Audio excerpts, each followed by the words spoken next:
Fala aí pessoal, sejam bem-vindos à aula de correção dos exercícios práticos do módulo 6 de criptografia. Então, começando pela cifra de César, tá?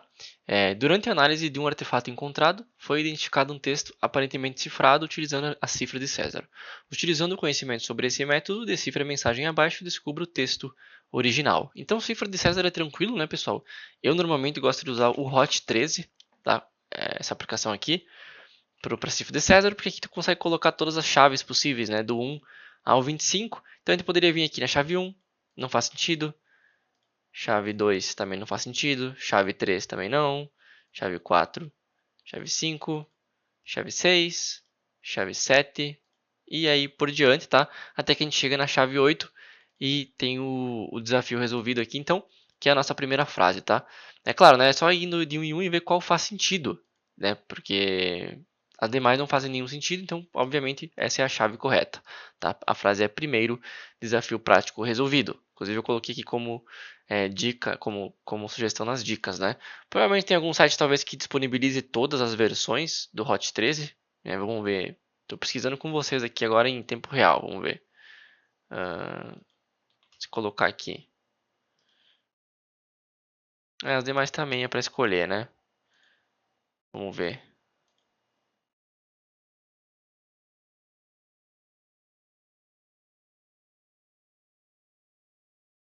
Não parece não ter nenhuma ferramenta pronta assim, que revela todos, mas inclusive eu recomendo que vocês criem isso, tá? Se eu não me engano, lá no meu GitHub eu criei isso e subi lá como um exercício pessoal mesmo, sabe? Fazer uma ferramentazinha que, que mostre todas as soluções possíveis do Hot, que daí tu já consegue analisar mais fácil em vez de ficar clicando um por um, né? Deixa eu ver se eu acho aqui, talvez em General Program, fiz em Python, e aqui, ó, fiz um encriptador de cifra de César, né, de VNGR e de Zenith. Então, é um exercício legal, é bem simples, né, é Python e é só basicamente modificar a ordem, né, das letras. Então, é bem tranquilinho, tá bom? Recomendo que vocês façam como um exercício extra. Basicamente, esse é o texto decifrado, então. Número 2. Decodificação base 64. Durante a análise de dados, foi encontrado o valor abaixo aparentemente codificado em base 64. Utilize a técnica adequada para decodificar o valor abaixo e descobrir o conteúdo original. Então, a gente pode usar simplesmente o próprio... deixa eu abrir um novo aqui. A gente pode usar o próprio base 64 do Linux. Então, eu poderia vir aqui, dar um echo, por exemplo. Colar aqui o conteúdo e jogar para o base 64, né, para a ferramenta base 64, que é, deixa eu pegar aqui o pipe, jogar para o base 64 e para isso aqui codifica, né? Então se eu jogar assim ele vai codificar, mas a gente quer decodificar, então a gente pode dar um base 64 menos D e por fim descobrimos aí a resolução, tá? Vamos criar um notepad aqui para ir anotando. Exercício 2 é isso e o exercício 1 é isso. Mas simples assim, né? Base 64 também não tem segredo. Esse é o texto decifrado. Vamos então para o exercício 3. Decode, né, decodifique o valor abaixo. Durante uma análise, você encontrou a string abaixo. Não sabemos como ela está codificada, mas aparenta estar em algum tipo de codificação em encapsulamento textual. Seu objetivo é identificar qual codificação foi utilizada e então decodificar o valor para recuperar o texto original. Belezura? Então, quando a gente bate o olho assim e não sabe identificar, pessoal, a primeira coisa que eu recomendo para vocês, e isso não é um hash necessariamente, né? Na real não tem formato de hash, porque esses caracteres especiais normalmente não fazem parte de um hash, tá? Mas, quando a gente não sabe a codificação, a gente pode vir aqui no CyberChef, tá? Uma ferramenta muito boa, que pode detectar automaticamente uns tipos de codificações mais comuns, tá? Então, se eu vir aqui e simplesmente colar esse valor, a ferramenta já é inteligente o suficiente e vai pingar, né? Aqui vai aparecer esse emoji aqui, e assim que a gente passar por cima, a gente já vê que ele está decodificando por base 85, né? Ele identificou e por fim a gente consegue aqui então, de fato, o resultado, tá? Então realmente era a base 85, essa codificação um pouco diferente. Tá, tem o CyberChef, mas também tem a ferramenta chamada de CodeFR, tá? Que é uma ferramenta que vai detectar aí cifras pra gente, tá? Inclusive vamos pesquisar aqui Cipher Identifier, que tem uma página específica que tu consegue colocar aqui, Decrypt a Message, consegue colocar aqui o conteúdo e ele vai tentar identificar. Inclusive já estava aqui, né? Já tinha testado. E aí tu pode testar para ver se ele identifica qual o tipo de codificação. E nesse caso ele identifica aqui que é ASCII 85, né, que é basicamente a mesma coisa que base 85. E aqui ele mostra por ordem de probabilidade, né? Ele fala que pode ser algumas outras também, mas a probabilidade maior é muito mais de ser esse ASCII 85. Se ele colocar aqui e pedir para ele decriptografar para a gente, no caso decodificar, né, nem decriptografar, ele já acha aí o resultado também. Beleza? Então esse é a correção do exercício número 3. Aí a dica é basicamente essa ferramenta aí do CyberChef. Por último, deixa eu dar um F5 aqui que eu atualizei, né? Eu entreguei aqui que o hash já é MD5, mas identificar o hash faz parte do exercício. Então agora se chama quebra de hash. Você vai receber o hash abaixo, extraído de um sistema durante uma análise. Seu objetivo é identificar o tipo de hash e, em seguida, realizar um ataque de dicionário utilizando a wordlist rock.txt para descobrir o valor original, senha que gerou esse hash. Então, vamos pegar ele aqui, vamos anotar ele aqui como exercício 4. E aí, para identificar, pessoal, a gente pode usar algumas ferramentas, tá? A gente pode usar o hash ID e colar o hash, tá? Ele não dá uma resposta muito certeira do que pode ser, MD2, MD5, MD4 e assim por diante. A gente pode usar o hash identifier, que nesse caso ele vai trazer uma resposta um pouquinho mais certeira, hash identifier, e colar o hash aqui. E ele traz algumas possibilidades, mas aqui em cima ele traz as mais possíveis, que é um MD4 feito duas vezes aqui, ou MD5, né, como primeira opção. Então ele já dá uma resposta certeira também. Ou também, mais uma opção, é o Cipher Detect, que é esse carinha aqui. Não, não é esse carinha aqui não.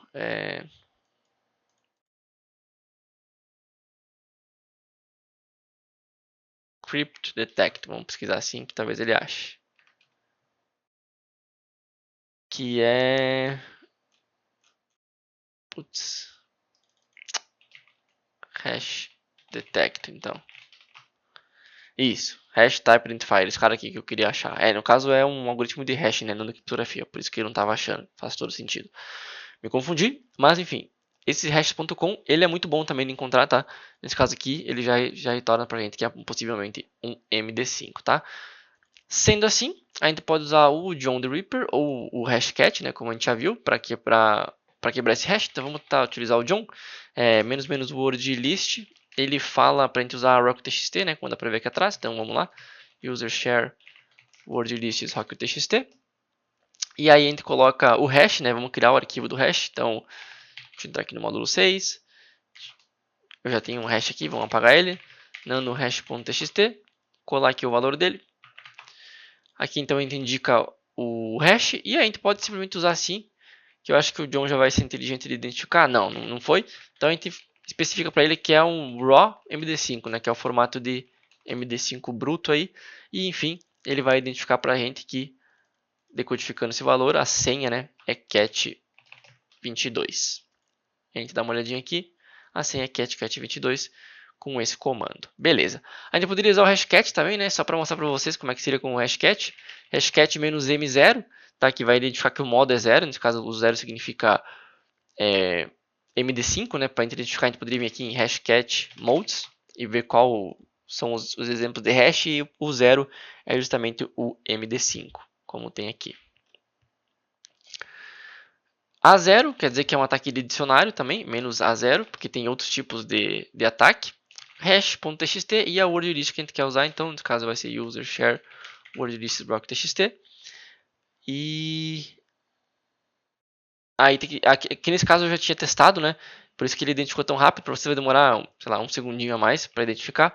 Mas se por acaso já está salvo isso no teu cache, por exemplo, no teu hashcat, tu pode vir e dar um menos show, né? Como ele fala aqui, para ver qual é o resultado daquele hash. Nesse caso aqui é cat22 também.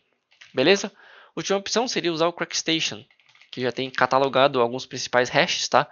Então, se são senhas mais tranquilas, o CrackStation vai identificar. Se são senhas complexas, por exemplo, que tu vai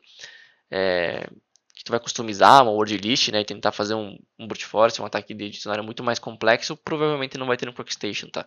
Então a gente sugere aí. Claro, tu não vai saber se assim é simples ou não, mas se, por exemplo, tu usou o CrackStation e ele não identificou, claro, aí parte para o Hashcat e para o John the Ripper. Hashcat principalmente, né, se for um ataque mais complexo, porque daí tu consegue utilizar a GPU de forma melhor.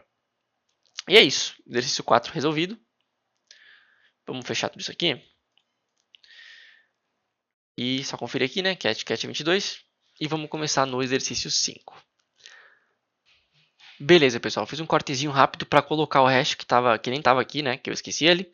E também para instanciar a máquina, que a gente criou lá no módulo 5, tá? Porque a gente vai precisar dela para corrigir apenas esse exercício aqui do módulo 6, tá bom? Então, e para fazer o exercício também, obviamente. Então, só que o 70 em si o IP não rotacionou, tá? Porque é muito comum dele rotacionar, né? No módulo de antes ele estava usando 101, agora está o 107. Então, às vezes tu vem aqui no 101 e não está funcionando, né? Deve ser porque o IP rotacionou, né? Ou, enfim, não no 101 necessariamente. Então, beleza. Vamos lá, você recebeu um hash SHA-512 crypto, que é um formato comum de existir no Linux, extraído de um sistema. Vamos salvar esse hash aqui. Então, nano, né? SHA-512, vamos salvar ele aqui. Inclusive, a gente já pode ir anotando aqui, né? Esse é o 5, esse é o hash. Beleza.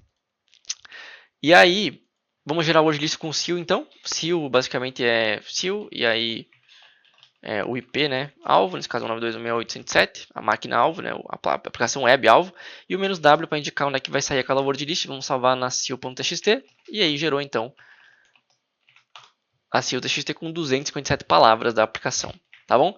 Claro, no seal tem outras flags também, como profundidade e tal, mas não vai precisar para esse exercício, tá? E aí, com a word list em mãos, basta a gente dar um John, né, selecionar aí o alvo, e -- word list igual seal.txt, tá?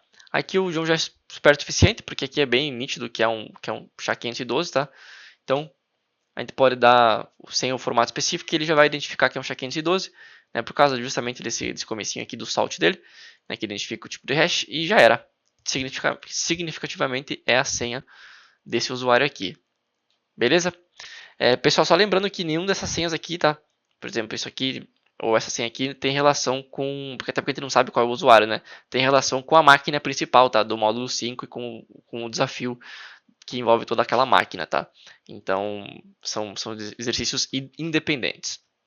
E aí, por fim, módulo 6, tá? Só conferir aqui se essa é a senha, tá? Aqui a ferramenta para gerar, né? O comando para gerar a word list e aqui o valor do hash significativamente e como quebrar a senha, né? Como quebrar o hash. E aí, por último, exercício de Unshadow, né? Ataque de Unshadow, que a gente aprendeu também. Durante uma etapa de pós-exploração, você conseguiu coletar 2 arquivos sensíveis de um sistema Linux, beleza, né? Que é o PassWD-Lab e o Shadow Lab, né? Simulando aí um PassWD e um arquivo Shadow. Então vamos copiar eles aqui para dentro desse diretório. Downloads, Shadow, copiar para cá, e o PassWD também copiar para cá. E eles são arquivos comuns, né? De Shadow. Então, um arquivo comum aí de Shadow contendo os hashes e um arquivo comum aí de PassWD contendo os hashes. Inclusive, vocês vão ver que tem alguns nomes repetidos, como do Jonas, Thiago, Daniel, que tem lá na outra máquina também do Ubuntu, mas repetindo, eles não têm relação, tá? Então, assim é que a gente encontrar aqui de algum desses usuários, que inclusive ele fala, né? O usuário específico. Nosso objetivo é utilizar a técnica de Unshadow para combinar os arquivos coletados e realizar um ataque de dicionário para descobrir a senha do usuário Jonas. Utiliza a word list e a word list específica aqui, então a gente vai descobrir a senha do Jonas, mas não quer dizer que essa senha vai funcionar lá na máquina principal. E beleza, ataque de Shadow é simples também, né, pessoal? Acho que o mais difícil nesse processo normalmente é conseguir esse arquivo Shadow em si, mas com ele em mãos, aí fica tranquilo, é só usar Unshadow, aí os dois arquivos, né, o PassWD e o Shadow, jogar para um outro arquivo, então chamar de unshadowed.txt, por exemplo, e aí usar o John para isso. A word list ele já indicou pra gente, né, que dá para ver aqui na transparência do terminal, que é user, share, checklist, passwords, common credentials e essa PwnDB top e a top 10.000, né, que ele fala para usar. Eu coloquei alguma coisa errada aqui? Não, né? 10.000.txt. E aí vamos indicar, né, para ele, só para garantir que dá para lembrar tranquilo, que é ficar o formato crypt, né, nesse caso aqui. E esquecemos de colocar, né, o arquivo de fato, que é o unshadowed. Vamos ver se ele consegue encontrar para nós as credenciais, então. Já achou do Bruno, que inclusive nem é para achar o Bruno, né? E claro, né, pessoal, ele está tentando aí algumas tentativas, né? Porque tá tentando todas as tentativas para todos os usuários que tem aquele sistema, não tem somente o usuário Jonas, né? A gente poderia, por exemplo, filtrar o arquivo e deixar somente o usuário Jonas, mas vai que a gente encontra alguma outra senha além, né? Por exemplo, a senha do Bruno, tá? E encontramos aí a senha do Jonas, então, Tiger2, e belezura. Então a gente pode anotar essas duas senhas, inclusive, mas repetindo mais uma vez, elas não têm relação com a máquina principal dos desafios técnicos, tá? Desafios práticos. E é isso, a senha do Jonas é Tiger2, vamos conferir. É isso, e aqui ele só ensina como fazer então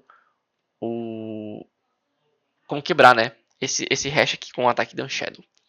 Esses hashes. Beleza, pessoal? É isso. Tranquilo, né? Poucos exercícios. Espero que vocês tenham se divertido e que tenham entendido a resolução deles. E é isso. Agora vamos para o módulo de numeração. Talvez começando os momentos que você mais esperou nesse curso, né? Que são esses 3 módulos aqui. Valeu e vejo vocês até lá.